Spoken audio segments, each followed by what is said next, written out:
নির্বাচনী প্রচারণায় ঢাকা ১৪ আসনে ছাতামার্কা প্রতীকে মনোনীত প্রার্থী মোহাম্মদ সোহেল রানা এলাকার উন্নয়ন এবং জনগণের অধিকার প্রতিষ্ঠার লক্ষ্যে মিরপুর ১৪ আসনে প্রচারণার কর্মসূচি পালন করেন। আজ বিকাল ৩টায় মিরপুর ১ শাহ আলী থানাধীন চিলড্রেন পার্ক থেকে এক র্যালি মিছিল শুরু হয়।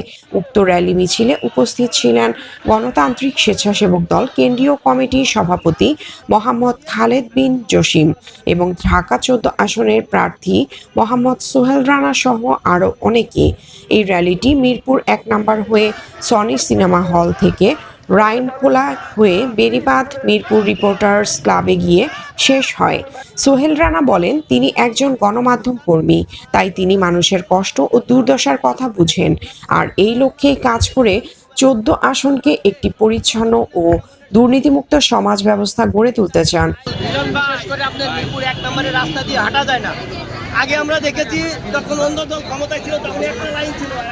তিনি আরও বলেন, জনগণের স্বতঃস্ফূর্ত অংশগ্রহণ এবং আগামী সমৃদ্ধ বাংলাদেশ গড়ার এই প্রচারণায় আপনার উপস্থিতি আমাদের উৎসাহিত করবে।